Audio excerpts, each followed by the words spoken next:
Welcome to Technically Fundamental, the podcast where we bridge the gap between lines and numbers for smarter investing. I'm your host, Jakub Hajost, and in today's episode I'll be a technical analyst.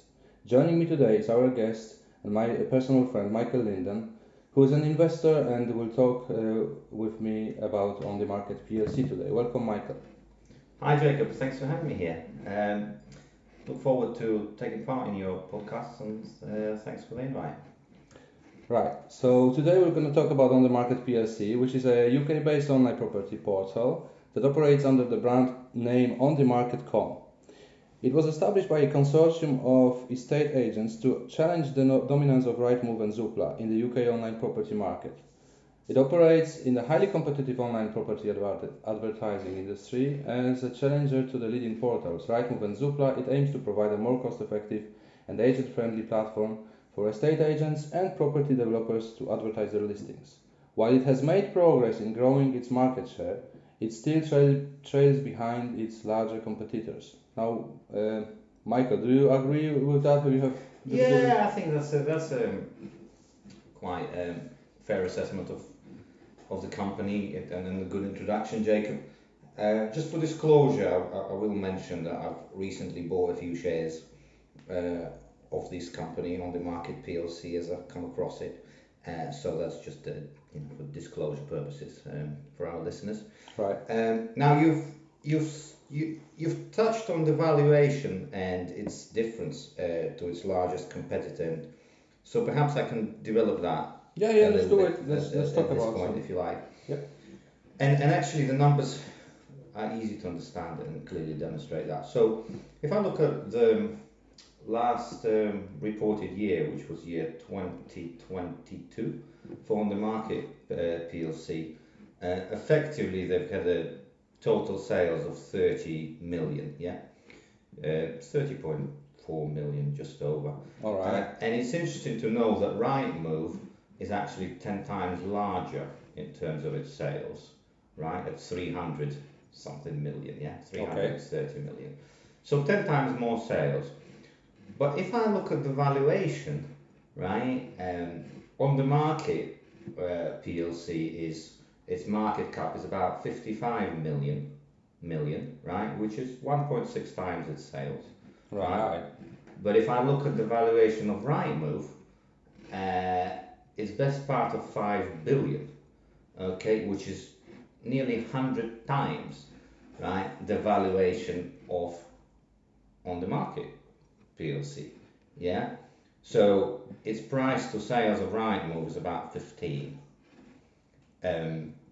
while it's for Onthemarket is 1.6. So effectively, the valuation on the price to sales basis is 10 times as large, right? Now, obviously, you've got to make sure that you're comparing apples to apples, not to oranges, and we'll get into the specifics of of those two businesses. We'll get there, But effectively, that's one of the things that certainly has caught my attention on the valuation basis, where effectively Rightmove is 10 times valued, certainly on price to sales basis, at 10 times as much.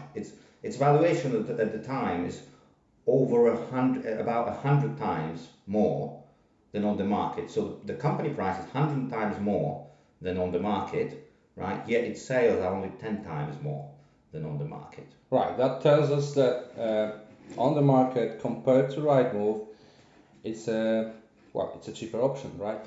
Absolutely, it's sort of more obscure option. It's definitely a cheaper option, and one of the reasons for that, I suppose, because it is such a small cap or microcap at only 55 million pounds market cap in comparison to 5 billion for Rightmove, effectively it's not really noticed very much, because the big money, the institutions of this world and the sort of the larger investors just can't get in. It's just much too small at 55 million. It's under 100 million cap. Yeah, that's right. It's a micro cap in sort of city speak, and so I think that's one of the reasons why it's basically overlooked, and it's not listed. Unlike Rightmove, which is part of the FTSE 100, Onthemarket is basically listed on the alternative investments market. So those could be potential ideas. Right. So let's look at the technical analysis of on the market. It will be short because on the market PLC has been on the market since 2019, if I remember correctly.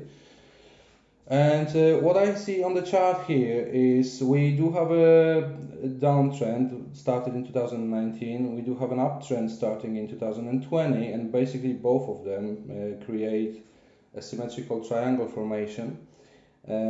We're looking at the formation that usually tells us about the continuation of the trend. The problem with this chart is we don't know the trend because it wasn't there. The company wasn't on the market. If it was if there was an uptrend before that continuation pattern, breakout from that continuation pattern would mean continuation of that trend. We don't have that trend. However, the way the chart approached the pattern, it went from like a lower valuation, so it suggests us that it's going to be continued towards upward price areas. Now, the only thing that really looks bad at this chart is the volume, because the volume recently we have one day when the volume was really immense, massive compared to any other days and the average, and that volume was happening when the price was going down, suggesting us that that there were more people selling the company than actually buying, although obviously somebody bought those shares. So now we do have some support levels at 65p. There's a strong support, supported also by a trend line, and there's a resistance on 85p as well. If we're gonna go up and we break a resistance of 85p, if we go upwards to the downward trend and break that line, we can see the price going much higher. However, this is a good time to enter the stock, thinking trend wise and thinking long term, because we talk in this podcast about holding stocks long term. Yes. That's why we don't look at the daily charts or weekly charts. We look at the monthly charts and proper fundamentals. Right. So the weekly chart is at the moment of very good time to enter, because if we're wrong, if the chart formation breaks down toward lower levels, that's the good time to exit the company and wait where it settles, because it can continue down in for considerable time. If it breaks upwards, though, you can hold it for a decade. So that basically wraps up my technical view. It's very short because, as I said, the chart is not long. The company hasn't been on the market for 10 or 20 years. It's just since 2019, so it's not even 5 years, I think. Right, now let's move on to fundamental analysis. I know, Michael, that you love it. I'm quite fond of it myself as well. We will talk right now about some revenue, earnings numbers, and maybe you can share with us the indicators like return on equity, return on capital employed, on assets, price to earnings. What have you got there? What can you share with us? Yeah, thanks, Jacob. That's something that I will get into in a minute. Before that, though, I'd just like to say a few words about what this company actually does, because when I talk to some friends of mine about Onthemarket, there's some confusion out there that people often think that companies like Rightmove or Zoopla, Onthemarket are basically property companies, and they think that they deal in housing, don't they?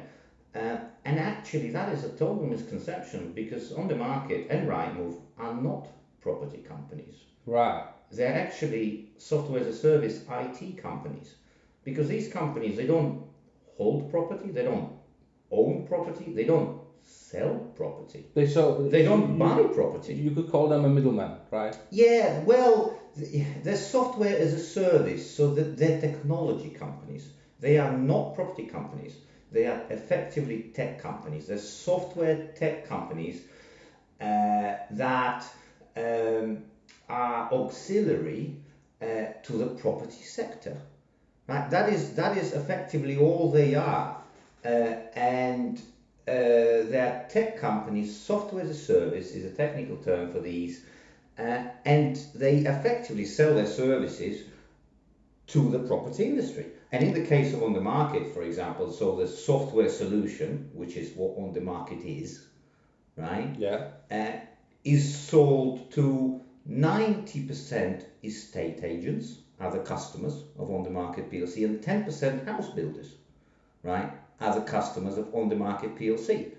So again, these companies on the market, all right, they don't sell property themselves. They don't buy property, they don't hold it, they don't own it, they don't refurbish it. All they're doing is selling their software to the property industry, which are estate agents and house builders. And I think that's because there's a very, industries vary by their indicators, by their fundamental indicators, by their return on equity and returns.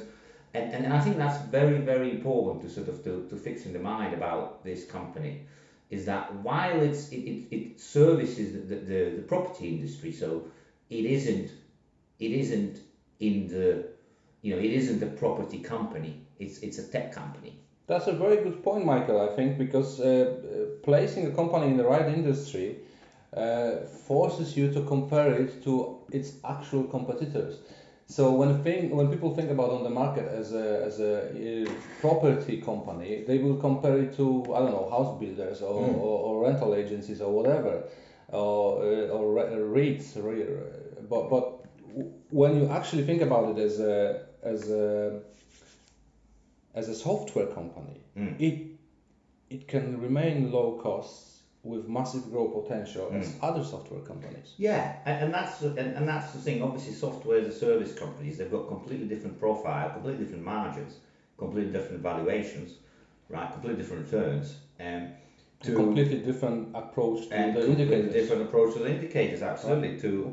to the property industry. However, let us not decouple the company. They're on the market, and we'll talk about Rightmove in conjunction because that's its main competitors. Let's not decouple those two companies entirely from the property market, because effectively, in the case of On the Market, 90% of its customers are the estate agents.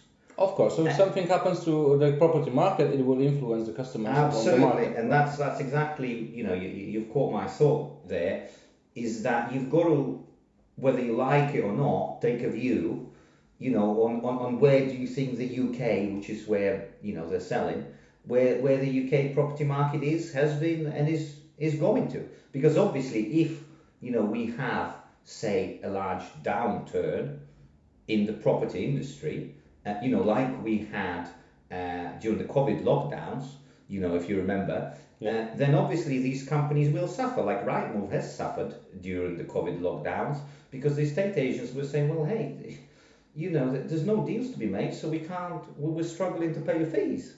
Yeah. And Rightmove, if you looked at that report, during the 2020, Rightmove actually had a very, very, very bad performance. They hardly made anything. So while it's a tech company, with the characteristics and the margins of a tech company, it is very much inextricably interlinked to what's happening in the property market. All right. And that's why it's one of those. So how about the numbers? Okay, now when we look at software as a service, that tends to be the largest, it tends to be the industry with the best margins and the best returns, right? Software as a service, it's companies like Amazon Cloud, it's companies like Salesforce, it's companies like ServiceNow and Adobe. So this is the kind of league that we think Onthemarket .plc is in. Now these companies typically have very high gross margins, very high operating margins, and very high net margins. Yeah. Now, so if we look, for example, at Onthemarket Plc itself, it doesn't even, what these companies often do, they don't actually tell you exactly what the gross margin is in the income statement. But if we look at the income statement, we've got 30, and we're looking for 2022 here, which is the latest year available. Yeah. We've got 30 million revenue, and then we've got administrative expenses of 28 million, right? And an operating profit of 2 million. So on the surface of it, it looks like the operating profit is quite small, and their expenses is 28 million. So really, so on the surface it doesn't look great, but then you've got to really have a look at what are these 28 million expenses, right? To sort of really understand what this company is doing, right? Because it's kind of a bit hidden out there. So if we go, for example, if we go to note 6, right, which gives us the 28 millions of those expenses, Yeah. and we actually look at what they are. Well, the largest one is advertising expenditure, advertising marketing, 10.5 million. So That's a lot. that is a lot. So if you think about it, that's a third of their revenue that they're just spending on advertising and marketing. That also makes sense because they are in a very competitive market and they have to. And they want to grow. Yeah. So they're spending a third, right, of their revenue, of their sales on advertising and marketing. But if you think about it, for them to spend that third on advertising, they've got to have it. Yeah. True. They don't use that. Yeah. They use their own money. Yeah. They've got to make it. Yeah. So straight away, you could make the argument that this company is making at least 10 million, right? Because they've got to, pre. As soon as they stop advertising, this is income. That's right. So advertising expenditure is 10 million, and then you've got staff costs, which is another 10 million. And I'm sort of rounding up the numbers to keep them simple. Okay. But staff costs is another 10 million. So just on staff and advertising, they're spending 20 million out of 30 million sales, which means their gross profit comes before. So you're already talking into 66% of gross profit at least.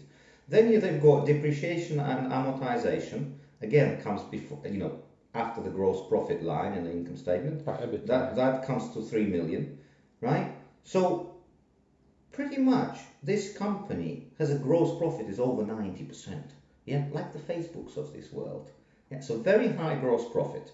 Yeah, and then with the operating profit, even though in their income statement they're actually saying, well, look, our operating profit is only 2 million.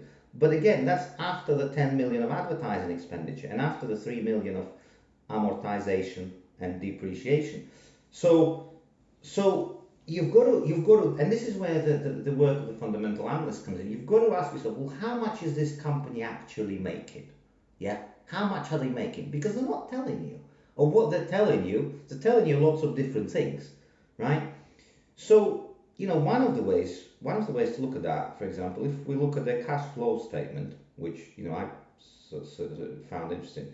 Now, if I look at their cash flow statement, these guys, they've paid 1 million in tax to the taxman, right? Yeah. But if you think about it, the UK tax is running what, 19-20%, right? So if they paid 1 million in tax, yeah, which is, and the tax is running about 20%, so, so effectively they're saying to the taxman, and, you've got to keep it straight with the taxman, surely, as their PLC, especially for PLC. So that gives, that certainly gives me right away an indication of sort of around 5 million is where their net income is. Yeah, and that's how I think about it. If I see the 5 million figure and I think, okay, the valuation is 55 million. That gives you like 11. Exactly. So we're looking at a P of sort of 10, 11, 12, 10 to 12, 11 if you like. So that's roughly how I personally think about it. Yeah, it's not bad. And which isn't, which is effectively a cheap stock, especially for a tech stock. Yeah. Because again, you got to compare apples to apples. So if we look at, software as a service, right? These companies, they can often trade at 10 times sales, not 10 times earnings. Yeah, that's right? True. And so that's where I'm headed. So price to earnings or price to cash flow, roughly, if we estimate cash flow at about 5 million, which is where I'm at. So price to earnings, about 11. Yeah, price to cash flow about 11. And actually, if we look at the cash flow statement, operating cash flows, cash flows from operations, we've got 2021, 5 million, for example, and net cash generated from operating activities, 4 million in 2022, right? So my best estimate is that's where they're at, about 5 million earnings. What was the growth? Do you know what was the growth compared to 2021? Yeah, that's a very, very good question, and obviously growth is key to valuation. So let's look at the growth. Now they're going to report their annuals in July, and they're basically saying they're going to sell 34.5 million, right? Now, so previous year, 2022, we're looking at was 30 million, right? The year before that was 23 million. The year before that was 18 million, and the year before that was 13 million, right? Sales. Okay. So their sales have gone 13, 18, 23, 30, 34. So this company is growing in spite of COVID, in spite of the lockdowns, in spite of rising interest rates and inflation out there, and rising interest rates. That certainly the sales, the top line is growing. And why do I like the top line so much? So it's growing. Excuse me. So it's growing, Michael, and yet you can buy it for the same price that it was in 2020. Yeah, or even before that. But that's incredible. That's right. Well, the UK is a very depressed place at the moment in terms of where the company valuations are. Right. So that could be part of it. But yeah. So on it's growing. Yeah. Now and it's growing double digits. 10%, 20%, 30%. Certainly 2021 to 2022 it was 32% top line growth, sales growth. And I like looking at sales a lot because you can't fake sales. Profit is an opinion. How a company reports their operating profit and net profit. While sales, you're not going to make them up. You either have invoiced the customer. Yeah, you're not going to take sales out of thin air. You're not going to take them out of thin air unless you're committing fraud. Which does happen, but it's rare. So that's an important point. The sales are growing in double digits, or certainly have been up to now. I mean, who knows what the future holds. So that's where I'm at. With the PE, it's about 11. And if we look at the right moves of this world, for example, right move is usually, I held some right move shares, in 2020 and then sold them as they recovered. And the PE of those, I remember I was buying them at 26, 27. Yeah, so you're looking up to 30 sort of PE usually where right move is. Yeah, they've got. That seems about usual for. That's right. Service company. That's about usual. But if you think about Rightmove, what's interesting, Rightmove is actually reporting their net profit, and they're reporting it at Rightmove sells about 300 million, but they're reporting net profit at about 200 million, right? Which is 66% net profit. Yeah. Yeah. Yeah. And then you've got to ask yourself, okay, well, how can this, is on the market. Is on the market as a business as profitable as Rightmove? Can it be? Is it far off today? Right? Yeah. Now, essentially, they're doing the same things. They're both software as a service, companies. Now, I think Rightmove at present is more profitable than Onthemarket Plc, but I mean, it has a bigger market share. It's still, yeah, that's right. I mean, Onthemarket has got a much bigger market share and is much larger. It's basically the dominant player. Rightmove is the dominant player. So let's look at some more numbers then. We've looked at price to sales, which was 1.6 versus 15-16, versus Rightmove. PE 11 for Onthemarket, 25 to 30 usually for Rightmove. Right. Yeah. Let's look at book. And again, book, you could say, well, for software as a service companies, not so relevant. It isn't so relevant, but yet it gives you something to grab hold of. Yeah. Because the book value is an accounting value. It's on the balance sheet. It's a number that you can look at. And the book value is 51 million for Onthemarket Plc, while so on the market cap is 55. So you've got pretty much 1 times book. Yeah, basically trading at a book value. Yeah. Trading at a book value for a software as a service company will go. It's difficult to find another one. Yeah. Right. It's very cheap, and the explanation for the cheapness, in my view, is just too small and too obscure. Right. And again, if I look at the book value of Rightmove, you're talking 7, 8, 9. Yeah. So that's your price to book, price to sales, price to earnings. Yeah. Is there's a few metrics, a few sort of basic simple metrics, and then you look at returns, and again those are kind of very, very difficult to gauge, but I suppose one of the ways you can look at returns, and a very rough measure, I think, one of the academics is gross profit, over total assets. Yeah. Yeah.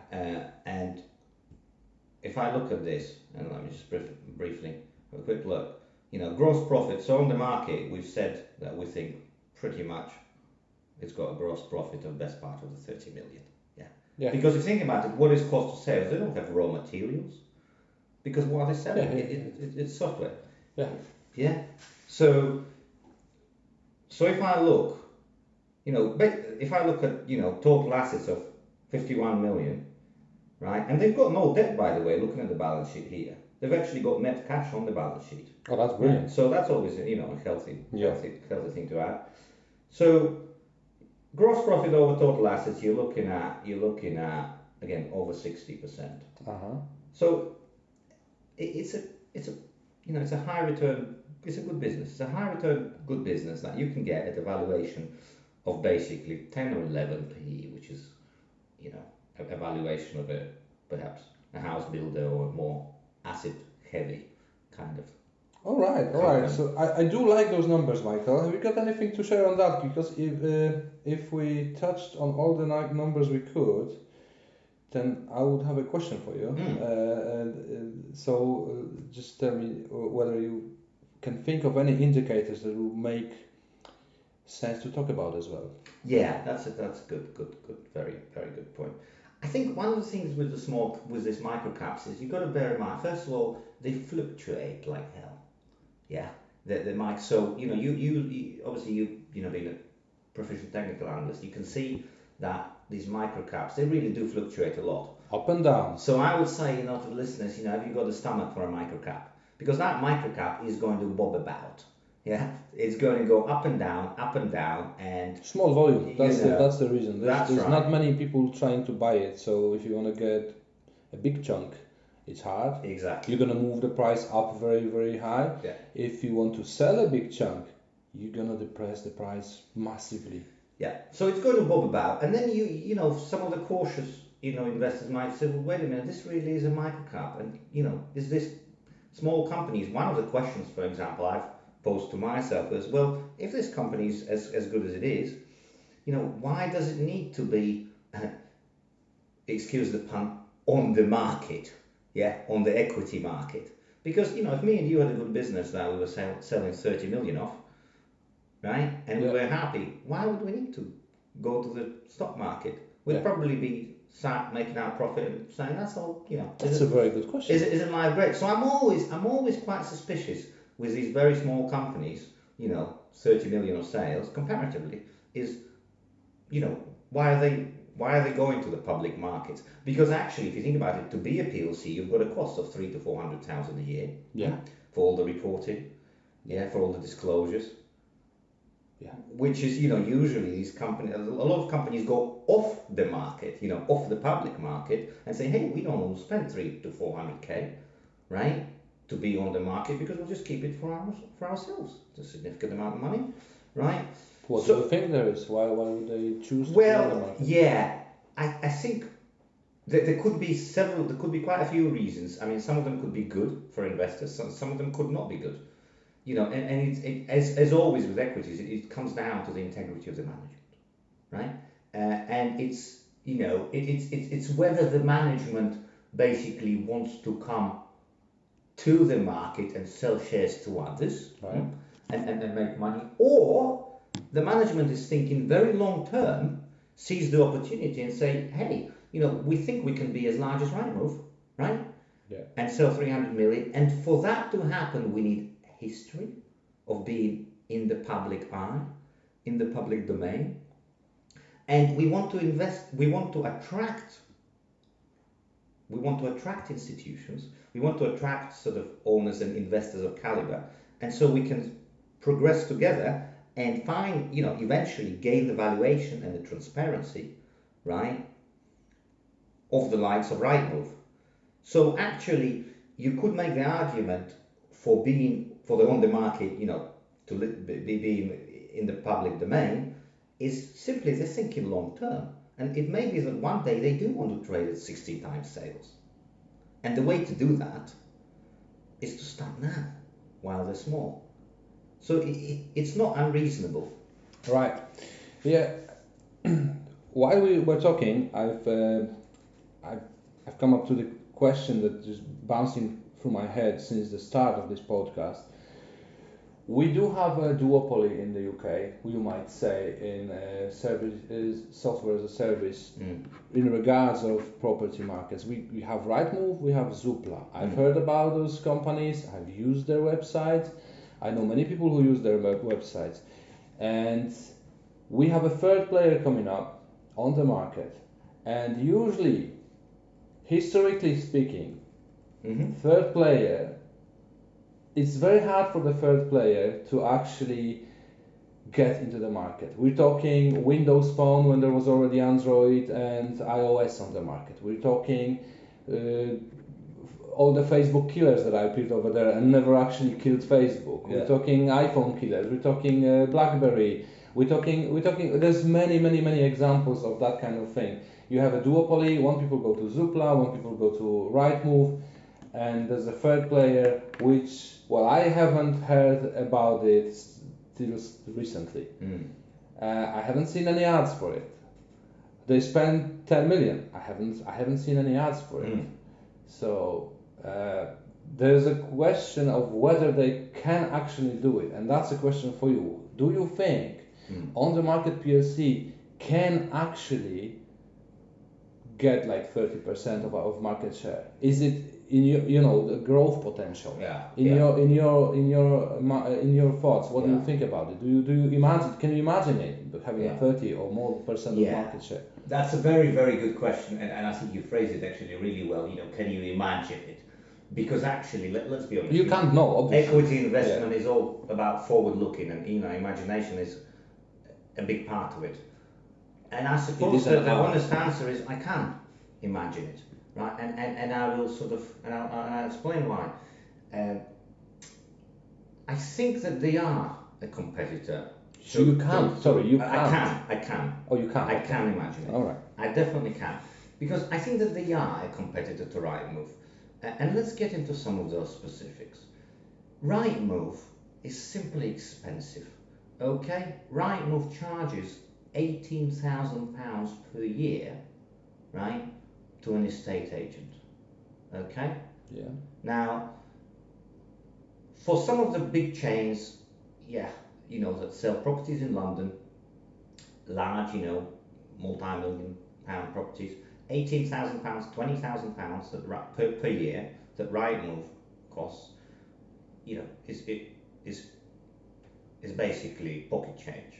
Okay, but if me and you run an estate agent, out of your house or mine, or say we had a couple of houses running estate agents, we would probably scratch our heads, right? Because 20 grand to us per annum would be quite a big cost, right?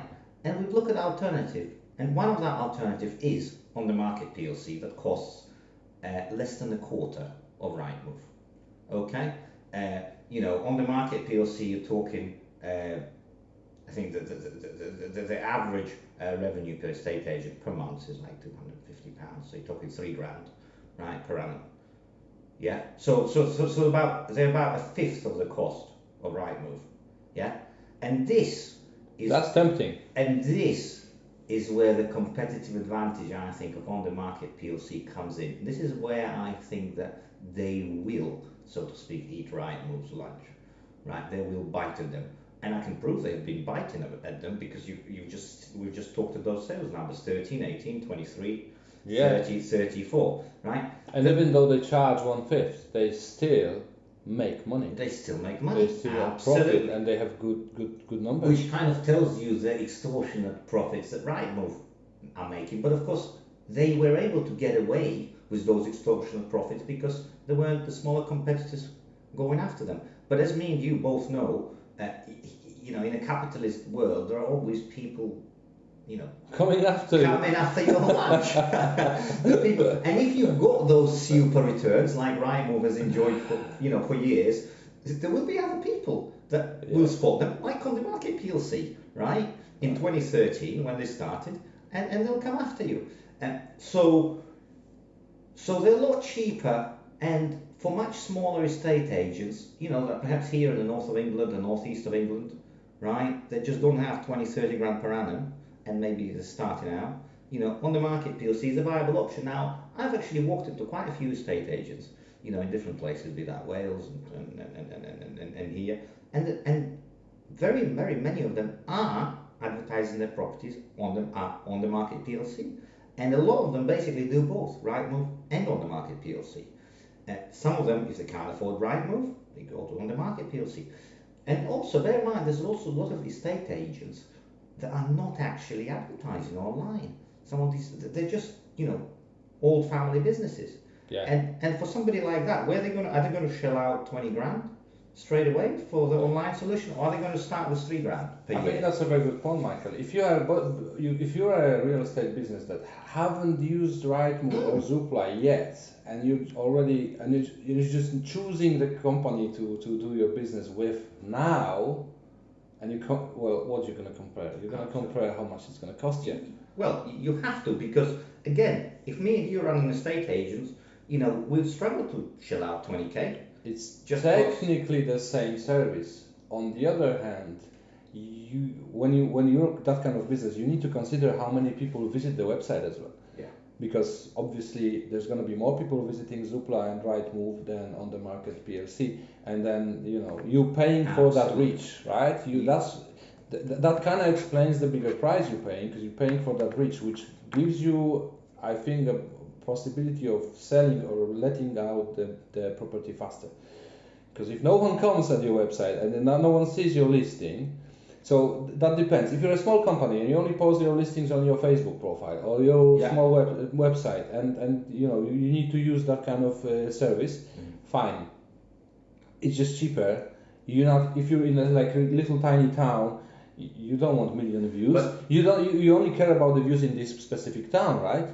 But I don't know. Yeah, I mean, I think you make a very good point. Obviously, the Rightmove, at the moment is reaching a much larger, much wider audience because every Tom, Dick and Harry has heard of it, right? Whilst Onthemarket Plc are not as well known. But they're not as well known. Isn't that the mode for Rightmove? Pardon? A mode, something that, a competitive advantage. Yeah. Well, I think, I personally think that competitive advantage has been a little bit eaten away at. And I'll explain why. Because if you think somebody like Onthemarket Plc, well, they're actually owned by a consortium of estate agents. Yeah.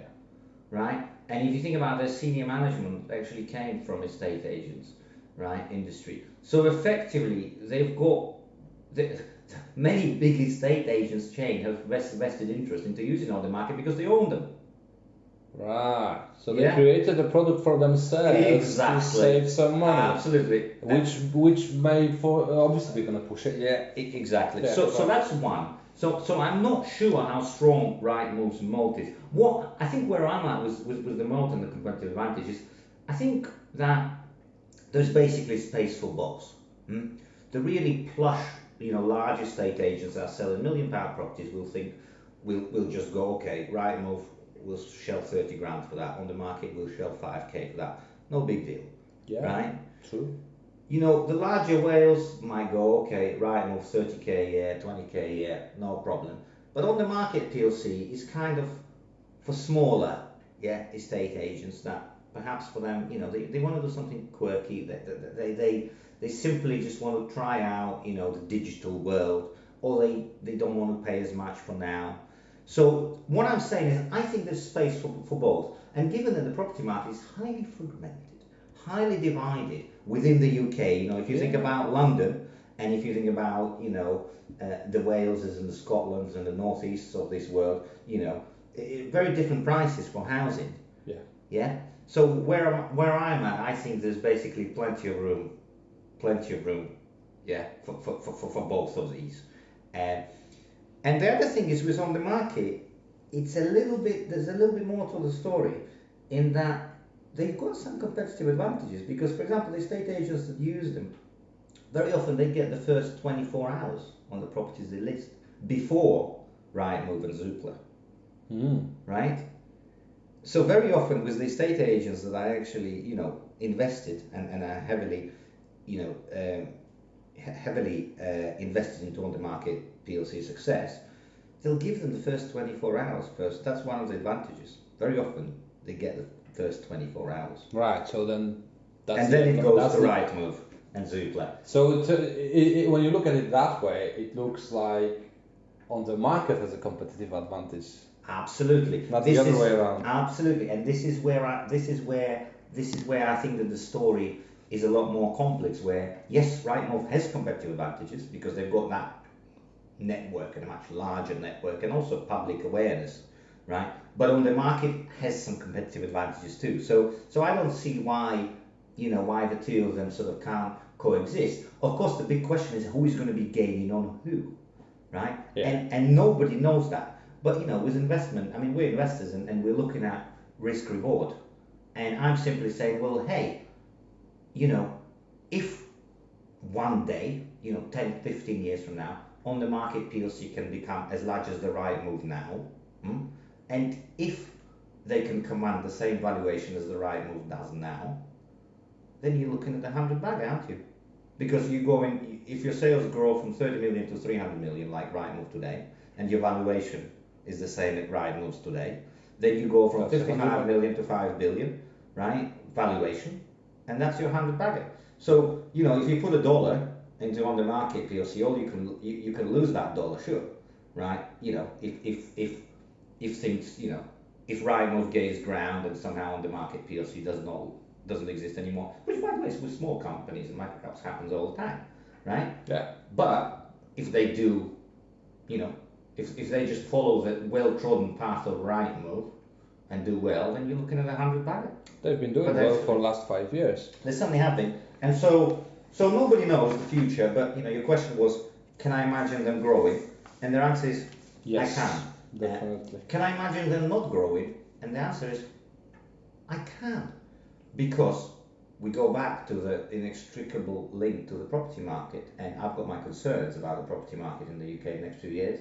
Interest rates have been rising, people's affordability with inflation, has been diminishing. Yeah.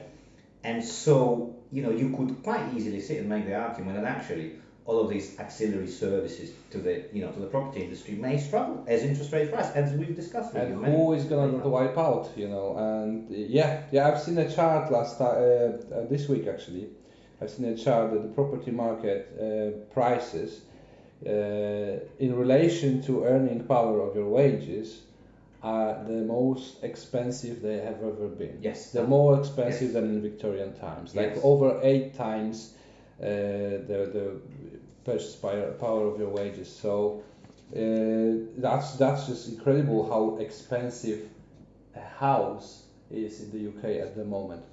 Right, it's over 40 minutes now, Michael. So let's try to wrap it out. We've got I'm going to start with my conclusion. So I'm thinking this moment is as good as any as to enter, but if you follow actual rules of technical analysis, I'd wait for the price to go over moving average of last 35 periods, so 35 weeks, which we are below now right now. And if it goes over that moving average and breaks out upwards from the symmetrical triangle we're in now, that's a massive information that the trend is going to be following up towards probably over the all-time high.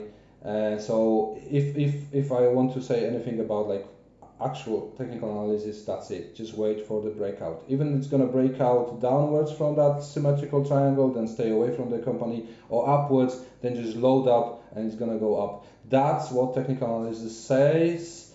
I'm certainly going to watch this company. Michael, now moving on to your conclusion from this episode? Well, my conclusion is basically it's always the risk and reward, and it's risk and versus uncertainty, and it's all about managing the risks, but also looking at the possible rewards. And I would say that looking at those valuations and looking at the growth in sales in the last 5 years, I would say the risk reward is very, very positive indeed.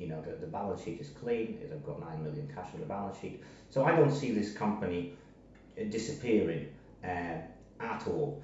And actually, if there were a big downturn in the property market, what that would mean is the estate agents would struggle to pay 20, 30k per year, and they would look still to list the houses, but they might look to list them with the software as a service provider, which is cheaper. So it comes back to what I was saying. Well, if you put $100 into stock, all you can lose is $100, right?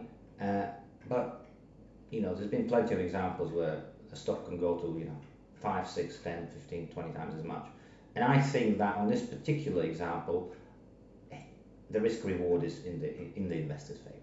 Yeah, that's why in this podcast we're bridging the gap between lines and numbers for smart investing, and that means if our fundamental analysis is right, if the company is healthy, is making money, and it's growing, it doesn't really matter whether you buy at this point on the chart or a bit more expensive. If the fundamental analysis and the outlook of the company is right, this may be potential 100-bagger. If we're wrong though, and then you might as well just wait for the technical analysis and just buy a breakout from the triangle. Now, before we wrap up, I'd like to remind our listeners that the information provided in this podcast is for educational and informational purposes only. It should not be considered as financial or investment advice. We encourage everyone to do their own research and consult a professional financial advisor before making any investment decisions. Thank you all for tuning in to Technically Fundamental. We hope you found this episode insightful and helpful. Remember, stay informed, stay invested. And in our next episode, we'll be discussing InPost SA, a European e-commerce and logistics company with a growing presence in the parcel locker market. Be sure to join us as we dive into their technical and fundamental aspects. Don't miss it. Until then, happy investing. Michael, thank you for joining us today. It was a very, very pleasant conversation. We thought it's going to take 15 minutes. It's actually almost 50 minutes right now, 47 to be exact. So very, very long episode, but I think it's very, very well packed with very useful information. My pleasure, Jakub. Thank you very much.